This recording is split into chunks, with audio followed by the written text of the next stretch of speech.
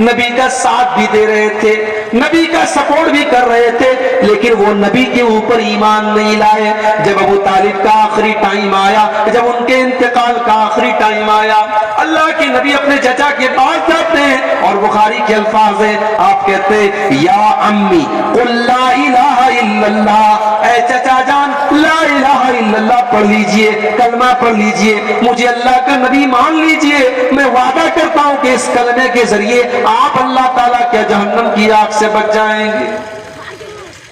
چچا کے درمیان چچا کے منہ سے کلمہ نکلوانا چاہتے تھے اللہ کے, مگر وہاں پہ دو گرو گھنٹال بیٹھے تھے, ایک ابو جہل بیٹھا تھا, ایک عبداللہ ابن ابی امیہ بیٹھا تھا. یہ دو برے لوگ بیٹھے تھے, یہ دو کافر لوگ بیٹھے تھے. ان لوگوں نے ابو طالب کو باپ دادا کا نام دے سنا کر کے گمراہ کیا. انہوں نے کہا اترغب عن ملت عبد المطلب, اے ابو طالب خبردار, کیا تم اپنے باپ دادا کا طریقہ چھوڑ دو گے, کیا تم اپنے باپ دادا کے مذہب کو چھوڑ دو گے؟ پتہ یہ چلا کہ کبھی کبھی برے لوگوں کی صحبت انسان کو سچائی کی طرف جانے نہیں دیتی. اسی لیے اللہ کے نبی فرماتے ہیں المرء علی دین خلیلہ فلینظر احدکم من یخالل, انسان اپنے دوست کے دین پر ہوتا ہے, لہذا کس سے دوستی کر رہے ہو یہ تم غور کر لیا کرو. آپ کی لڑکی کالج میں جاتی ہے, اس کی سہیلیاں کیسی ہیں ذرا پتہ لگا لو. کہیں ایسا تو نہیں کہ کوئی بدچلن لڑکی اس کی سہیلی ہے, کوئی بدکار لڑکی اس کی سہیلی ہے. جب ایسی لڑکی کے ساتھ آپ کی بیٹی اٹھے گی, بیٹھے گی اور پڑھے گی تو ہو سکتا ہے کہ اس کا رنگ آپ کی بیٹی کے اوپر یوں اتر جائے. آپ کا بیٹا کن لوگوں کے ساتھ اٹھتا بیٹھتا ہے, آپ کن لوگوں کے ساتھ اٹھتے بیٹھتے ہیں, اپنی کمپنی اور اپنی سنگت کو سنوار لو, سدھار لو. ابو طالب نے کلمہ نہیں پڑھا. یہ دو گرو گھنٹال جو بیٹھے تھے, انہوں نے باپ دادا کا نام لے کر کے بہکانا شروع کیا. اور بخاری کے الفاظ ہیں, آخری لفظ جو ابو طالب کی زبان سے نکلا وہ کیا نکلا؟ علی ملت عبد المطلب, میں عبد المطلب کے مذہب پر دنیا سے جا رہا ہوں. کلمہ نہیں پڑھ پائے. اللہ کے نبی کہتے ہیں میرے چچا ابو طالب بھی جہنم میں جائیں گے, انہوں نے میرا ساتھ دیا تھا, ان کو ہلکا عذاب دیا جائے گا, ان کو جہنم میں آگ کی جوتی پہنائی جائے گی جو پیر میں پہنی جائے گی اور دماغ اس سے کھولے گا. یہ سب سے ہلکا عذاب ہوگا جو ابو طالب کو دیا جائے گا. ابو طالب کے قصے نے حقیقت کھول کر رکھ دی, ابو طالب کے قصے نے حقیقت کھول کر رکھ دی. نہ ہو آنکھیں تو گھر کی روشنی سے کچھ نہیں ہوتا. اللہ کے نبی کے چچا ہیں مگر نبی کے اوپر ایمان نہیں لائے, تو پہلی جو شرط ہے وہ ایمان ہے. ہمارے یو پی کے اندر ایک جگہ ہے فتح پور, الہ آباد اور کانپور کے بیچ میں ایک جگہ ہے فتح پور. وہاں کے بہت بڑے سوامی جی ہیں, سوامی جی کا نام ہے سوامی لکشمی شنکراچاریہ. بڑے بڑے جلسوں میں ان کو بلایا جاتا ہے, فلائٹ کا ٹکٹ دے کر کے, ہزاروں لاکھوں کی رقم دے کر کے مسلمان ان کو جلسوں میں بلاتے ہیں. سوامی جی جلسے میں آتے ہیں, بڑی اچھی تقریر کرتے ہیں, اللہ کے نبی کی تعریف کرتے ہیں. مسلمان بیچارہ خوش ہو جاتا ہے, ارے یہ تو سوامی جی ہیں, یہ تو پنڈت جی ہیں, ماتھے پر ٹیکا لگائے ہوئے ہیں اور یہ اسلام کی تعریف کر رہے ہیں, ہمارے نبی کی تعریف کر رہے ہیں. سوامی جی تقریر کر کے, تعریف بٹور کر کے اور فلائٹ کے ٹکٹ کو لے کر کے چلے جاتے ہیں, لمبا چوڑا پیسہ لے کر کے چلے جاتے ہیں. وہ لوگوں, ہماری عوام کتنی نادان ہے, ہماری عوام کتنی پاگل ہے کہ وہ اپنے مولویوں اور اپنے علماء کے منہ سے بھی اپنے نبی کی تعریف سننا نہیں چاہتی. اسے نبی کی تعریف بھی کسی سوامی کے منہ سے اچھی لگتی. میں کہتا ہوں اگر سوامی لکشمی شنکراچاریہ کو اسلام اتنا ہی پسند ہے اور اللہ کے نبی کی سیرت اتنی ہی پسند ہے کہ وہ جلسوں میں گھوم گھوم کر کے تقریر کر رہا ہے وہ انسان, تو وہ اسلام قبول کیوں نہیں کر رہا ہے؟ ایک صاحب بتانے لگے اسی بہار کے, ایک جگہ میں نے سوامی جی سے پوچھا کہ آپ اللہ کے نبی کے اوپر ایمان کیوں نہیں لاتے؟ تو سوامی جی کہتے ہیں یہ میرے اور میرے رب کے بیچ کا معاملہ ہے, یہ آپ کے اور آپ کے رب کے بیچ کا معاملہ نہیں, آپ کے پیٹ کا معاملہ ہے, یہ آپ کے پیٹ کا معاملہ ہے. جسے نبی کی تعریف کرنا ہے, جسے اسلام کی تعریف کرنا ہے اور جسے اسلام اتنا پسند ہے تو پورے بھارت میں گھوم کر کے وہ اسلام کی تعریف کر رہا ہے, وہ اسلام قبول کیوں نہیں کر رہا ہے؟ اس کا مطلب وہ ایک بہروپیہ ہے جو جس نے اس کو ایک پیشہ بنا لیا, پروفیشن بنا لیا, ایک دھندا بنا لیا کہ مجھے اپنے حلقے میں اور اپنے لوگوں میں تو کوئی نہیں پوچھ رہا ہے, چلو مسلمان اپنے جلسوں میں بلا رہا ہے اور میری ایک انکم چل رہی ہے, چلو میں اسی میں لگا ہوں. تو نبی پر ایمان لانا یہ شرط ہے. فَالَّذِينَ آمَنُوا بِهِ, جو لوگ نبی کے اوپر ایمان لائے, وَعَزَّرُوهُ, اور جنہوں نے نبی کا احترام کیا, نبی کا سمان کیا. نبی کا سمان بھی آپ کو کرنا ہے. بہت سارے لوگ کہتے ہیں کہ صاحب نبی ہمارے جیسے, ہمارے بہت سارے دوسرے بھائی کہتے ہیں کہ یہ اہل حدیث لوگ نبی کو اپنے جیسا بولتے ہیں. سن لو, جو نبی کو اپنے جیسا مانتا وہ اہل حدیث نہیں. اللہ کی قسم نبی ہمارے جیسے نہیں تھے. نبی انسان تھے مگر ہمارے جیسے نہیں تھے. ہم جب سو جاتے ہیں ہماری آنکھیں بھی سو جاتی ہیں, ہمارا دل بھی سو جاتا ہے. اللہ کے نبی فرماتے جب میں سوتا ہوں تنام عینی ولا ینام قلبی, میری آنکھیں سوتی ہیں مگر میرا دل نہیں سوتا. دل نہیں سوتا ہے, آنکھیں سوتی ہیں. اللہ کے نبی نماز پڑھا رہے ہیں, صحابہ سے کہتے ہیں اپنی صفیں سیدھی کر لو. فَإِنِّي أَنظُرُ مِنْ وَرَائِي, میں اپنے پیچھے بھی دیکھتا ہوں, پیچھے بھی دیکھتا ہوں. اللہ کے نبی صحابہ سے کہتے ہیں میں غصے میں بھی کوئی ایسی بات نہیں کہتا ہوں جو حق کے خلاف ہو. آپ کے پسینے سے خوشبو آیا کرتی تھی, آپ کے اوپر آپ کی مٹھی میں کنکر کلمہ پڑنے لگتا تھا اور پیڑ اور پودے آپ کو سلام کرنے لگتے تھے. آپ کا سینہ چاک کر کے آپ کے دل کو زمزم سے دھویا گیا, آپ کو معراج کے اوپر لے کے جایا گیا. آپ ہمارے جیسے نہیں تھے میرے بھائیوں, آپ انسان ضرور تھے مگر اللہ تعالیٰ نے بہت ساری وشیشتاؤں سے اور بہت ساری خصوصیات سے آپ کو نوازا تھا. لہٰذا جو لوگ یہ کہتے ہیں کہ نبی ہمارے جیسے تھے وہ اپنی غلط فہمی دور کر لیں. اللہ کے نبی مقام اور مرتبے اور درجے میں اور خصوصیات میں ہم سے بہت الگ تھے. ہاں انسان تھے آپ, اگر کوئی آپ کو انسان نہیں مانتا ہے تو یہ اس کی بہت بڑی غلطی ہے, یہ بہت بڑی غلطی ہے. تو پہلا کام کیا کرنا ہے بولو بھائی, نبی پر ایمان لانا ہے, اور دوسرا کام کرنا ہے نبی کا آپ کو سمان کرنا ہے, نبی کی عزت کرنی ہے, نبی کی رسپیکٹ کرنی ہے. مگر یہاں ایک چیز نوٹ کر لیجیے, نبی کا احترام اور نبی کا سمان اپنی جگہ ہے, مگر نبی کے مقام کو اتنا نہ بڑھاؤ کہ ان کو اللہ کے مقام تک لے کے چلے. عیسائی لوگ بھی تو حضرت عیسیٰ کو مانتے ہیں, بہت مانتے ہیں, مگر ان کی محبت ان کے کام نہیں آئے گی کیونکہ وہ عیسیٰ علیہ السلام کو سن آف گاڈ مانتے ہیں, اللہ کا بیٹا مانتے ہیں, اور یہ بہت بڑی گالی ہے جو اللہ کو دیتے ہیں. اس سے بڑی گالی اللہ کے لیے کوئی نہیں. اسی لیے اللہ کے نبی فرماتے لا تطرونی کما اطرت النصارى عیسی ابن مریم, او لوگو تم مجھے اتنا نہ بڑھانا جتنا عیسائیوں نے عیسی ابن مریم کو بڑھایا تھا. انما انا عبد, میں تو اللہ کا بندہ ہوں. فقولوا عبد اللہ ورسولہ, تم مجھے اللہ کا بندہ ہی کہا کرو, اللہ کا رسول ہی کہا کرو. اللہ کے نبی اپنی ساری خوبیوں کے باوجود اللہ کے بندے تھے, اور بندے کا کمال یہی ہے کہ بندے کو بندہ کہا جائے. اگر کوئی اللہ کے مقام تک اللہ کے نبی کو پہنچانے کی کوشش کرتا ہے تو یہ بہت بڑا گناہ ہے, تو آپ کی شان میں غلو ہے. تو دو چیزیں میں نے بیان کر دی, دو چیزیں اور بیان کر کے بات ختم کرتا ہوں. نبی پر ایمان لانا ضروری ہے, نبی کا احترام کرنا ضروری ہے, اور تیسری چیز وَنَصَرُوهُ, اور نبی کی مدد کرو. میرے بھائیوں, نبی کی مدد ہم کیسے کریں گے؟ ہماری ماں کو کوئی برا بھلا کہہ دے ہمیں غصہ آتا ہے, ہمارے باپ کو کوئی گالی دے دے ہم لڑنے لگتے ہیں. ہمارے نبی بھی تو ہمارے چہتے ہیں.